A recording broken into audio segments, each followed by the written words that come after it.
Hello, I'm Dango Rose. Welcome to the Mountaineer Podcast, where everybody's listening. The Mountaineer brings you the latest news of the Peak to Peak region, in print, online, through our podcast, social media, and special publications. Now, listen in to the latest news of the area with our local journalists.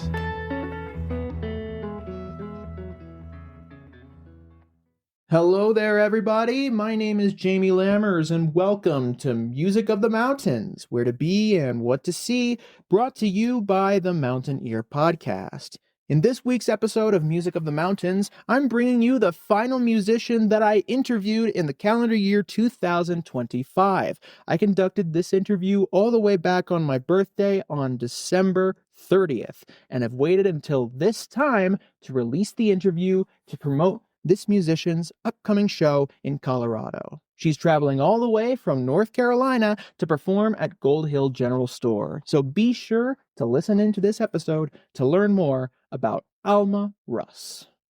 In Music of the Mountains, we want to make sure we keep you up to date with all of the great music events in the Peak to Peak area. And that includes music events from this week's sponsor, Eldora Mountain Resort. Skip the epic traffic on I-70 and head to Eldora for good vibes all season long. Eldora is your go-to spot for non-stop winter fun, with great local skiing and riding, plus slopeside DJs and the App Race Music Series. Don't miss the Full Moon Ski Tour, the Timbers Rail Jam, or the Morning Uphill Grind. Get all the details and check out weekly events at eldora.com. See you on the mountain! And now, let's get into the interview. All right. So, do you mind just introducing yourself real quick? Yeah, my name's Alma Russ. I'm a singer-songwriter out of Western North Carolina. Going on tour, and I'll be in Colorado in early March. Yeah, you were just talking to me about how the Gold Hill General Store is going to be the last place in your tour before you head home. It's not going to be the last, but it'll be the last week of tour. Yeah. Gotcha. Okay. Yeah, I love that Gotcha. place. It's awesome. Sweet. Have you performed there before? Yeah, well, I performed at the Gold Hill Inn one year, and then I performed at the Gold Hill Store the next year after that. Sweet. Oh, man. And yeah, you were talking to me kind of about your influences in music, kind of what you focused on in music. But I'd love to just hear generally how you got started, how you moved into those influences, all that musical background kind of stuff. Oh, yeah. Well, I was born in north central Florida. My family had a farm down there. But my great-grandma had a house in the mountains in western North Carolina, a town called Sylva is where she had her house. And we'd spend summers with her when I was a kid. And I just really came to love old Appalachian music. When I was like 12, I got into singing Scotch-Irish murder ballads. It's very specific, but they were how people told stories around here. And that's like kind of what got me into music. And then from there, I started learning instruments. And then in high school, I got more into country music and like, you know, the great songwriters like Prine and Zandt and people like that. And I decided I want to write songs.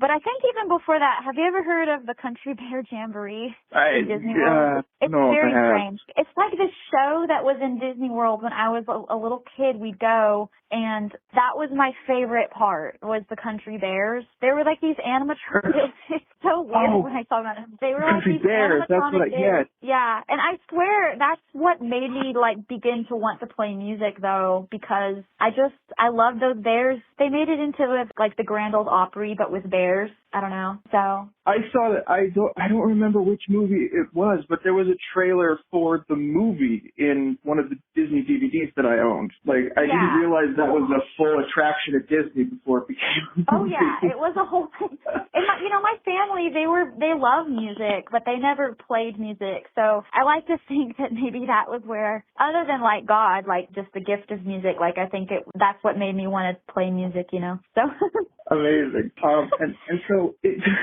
in terms of all those performances though, and in terms of the styles of music that you kind of grew towards and loved most, what would you say kind of influenced your style as you learned more to play, as you learned more probably to write songs of your own? What did you find you gravitated to most? Okay, so I love the songwriting of like Prine and Zandt. I love the storytellers that influenced my songwriting. And then I love classic country, like old country. I love Dolly Parton. I love Emmylou Harris. I love Lucinda. She's not really in that. I don't know. I love old time Appalachian music too. And I'd like to think that my music is kind of a blend of those. For sure. And when did you start incorporating kind of your own original songs into the mix? When did you start writing songs and bringing them into the mix? I wrote my first song when I was 16, and I still play it. Yeah, I think I just didn't really know that anybody could write a song, you know. My family was super supportive of me playing music. Like, I learned to play the fiddle, and they would take me, when I was 16, they would, like, take me to the breweries and the bars where people were playing and let me jam with people. And when I was in high school, I played fiddle for different bands. So I was kind of involved in, like, the local music scene when I was that age, and just because my parents were super supportive. And anyways, I was super good friends with these people at this brewery, and we had, like, a weekly jam session, and I started a band with a couple ladies that worked there. And so even though I didn't drink, I just hung out there all the time. And this one guy named George, he was a hobo, and he passed through town and started working there, and he was a really good songwriter and taught me a lot about music, actually, and we all played in a band together. And anyways, I like to think that he's who taught me how to write songs, or at least let me know, like, that, oh, anyone can write a song. So, yeah. That's awesome. And so I assume that you still primarily play in the North Carolina area, that's where you have called home for a while. Oh, yeah. Yeah, I go on a couple, like, month-long tours a year, but this is my home base for sure.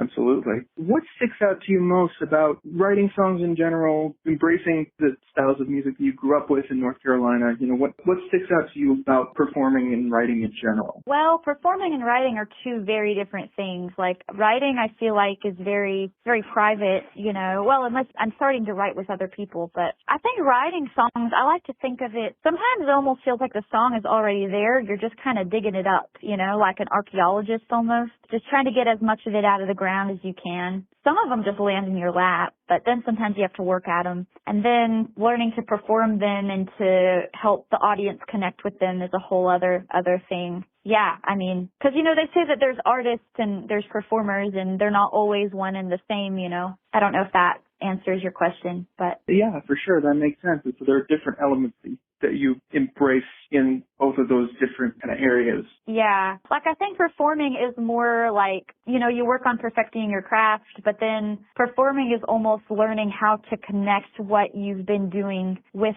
people. And I guess to help, I don't know, attention is so valuable. Attention, I think, is like the most valuable thing in our day and age, and just, I guess, help show people why they should listen to you. I don't know. For sure. And what do you love most about being able to write these songs and then share them with a group of people as you're performing? You know, what do you love most about sharing your music with a group of people? Oh my goodness. I love the people that I get to meet and connect with through music. I think music is something that it's storytelling, and I think so often we have so many shared experiences, and I think that comes out in songs, you know, and I think it helps, I don't know, it helps me feel less alone. So I hope it makes other people feel less alone too. Yeah. For sure. I suppose that feeling of connection and that feeling of joy is something that you hope people will take away from your material as well, and from the performances that you have. Well, there's some sadder songs in the mix, but I try, even in the sad songs, there's still hope, you know? So, well, I think actually sharing in sadness is a joyful thing in a way, like sharing it, we're in it together. Just that we're meant to be a part of something bigger than ourselves, and just that we get to, I don't know, I just hope they feel less alone by the end of it. Absolutely. And yeah, and so you talked about how the month-long tour is kind of a yearly thing for you at this point. Yeah. And so is there anything that has stuck out to you about the places you've kind of gone to in those tours? Oh, well, I go to a lot of different places, and I just about like how, I don't know, I like to laugh because I feel like sometimes I'll meet one person in one place and they'll remind me of someone else that I met like on the other side of the country, and it's almost just like everyone is not as different as they think they are. And also, I think another thing that I love about traveling and playing music is you never exactly know where you're going to end up. Like, people who travel to go on vacation, it's more like, okay, I know where I'm going, I've got a plan. But when you're traveling playing music, you don't always know where you're going to end up. You go to the more random places, or you stop at all the random truck stops, and so you kind of get to see between the cracks, I think, a little more. And sometimes there's been places that I have gone and I didn't know were as awesome as they were. Like, I was just going going there to play a show, but oh wow, this place has this cool thing that I didn't even know, you know? Absolutely. It's very humbling. Like, I know, like, I don't deserve to get to do this, but I'm blessed and I get to. And I don't know, there's a lot of really cool folks out there. And it's just, I don't know, I've gotten to be a part of some cool stories doing it. So thankful for that. Oh, for sure. And so, yeah, oh gosh, I'm trying to look at your releases and my phone is not loading very well. Oh, it's okay. A lot of them are old. But you did just release a single. Let's see, is American Blue the latest one? Yeah, it's the latest single. Sweet. Is that gearing up for a larger release, or is that a single that just meant a lot to you? You know, what was kind of the build up to the latest single? I'm very slowly, but surely working on another album. So I intend for that one to be the title track. But I mean, Lord willing, the album will come out next summer. But it's a long road. Recording takes a long time. For sure. Oh, yeah. Well, yeah, I don't know. Is there anything else in general about your performances or your musical journey or anything else coming up that you would want people to know about? Well, I guess a part of what I like to do in music is I like to make things my own, but I want to pay homage to the old music that I really love and admire while making it my own, you know? Like, I want to continue that tradition as well. So I think that's part of it, but I've got a lot of shows around North Carolina in January. Well, I'm going on a little run to New Orleans in January, but that's about all that's going on. Sweet. Yeah, I don't know. I think those are the big questions that I have on my end. Aw, well, thank you for calling. That's so sweet of you. That is such a beautiful area, and yeah, I'm excited to get out there. Absolutely. Beautiful place. Thank you so much, Alma, for coming on board and joining us for the podcast. She'll be performing at the Gold Hill General Store located at 531 Main Street in Gold Hill on Friday, March 6th, 2026, starting at 7:30 p.m. For more information about Alma Russ and her music, be sure to follow her on Instagram at always_Alma, find her on Facebook, and find her YouTube channel. You can also listen to her music, including her latest single, American Blue, wherever you get your music. Thank you so much, everybody, for tuning in to this week's Music of the Mountains, Where to Be and What to See, brought to you by the Mountain Ear Podcast. Be sure to keep an ear out for the next episode of the podcast. I'll be back next week with another Music of the Mountains episode. In the meantime, be sure to subscribe to the Mountain Ear today by heading to our website at themtnear.com and clicking on the subscribe button in the top right corner of our homepage, where you can choose to subscribe to our physical or digital editions. And you can send a physical subscription to someone you love as well. Be sure to subscribe to this podcast wherever you get your podcasts: Spotify, Apple Music, YouTube Podcasts, Podchaser, the works. We're also celebrating the recent release of our first monthly supplemental publication, The Caribou Current. You can learn more about the new publication by heading to cariboucurrent.com. And finally, for more information about the Mountain Ear, or for suggestions about the podcast or the paper itself, be sure to reach out to me at media@themountaineer.com, my co-host Tyler Hickman at tyler@themountaineer.com, our editor-in-chief Barbara Hart at info@themountaineer.com, or front desk at themountaineer.com. We'll see you guys next time. Have a great rest of your day.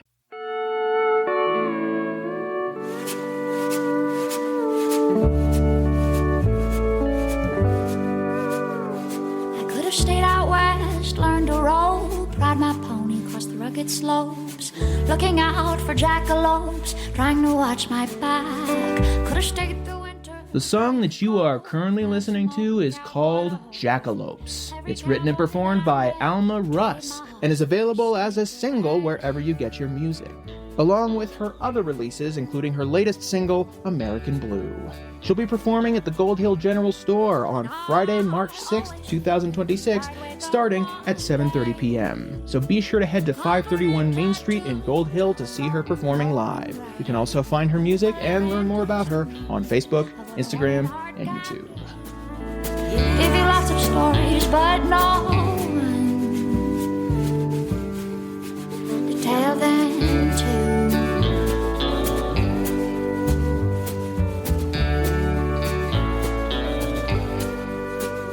I could have stayed out west, never come home, lose my accent, my cell phone, send postcards to Mama dear, tell her I miss her, but I love it out here. Build a cabin, live off the land, or maybe I'd just buy a van. Get my And that's it for our show.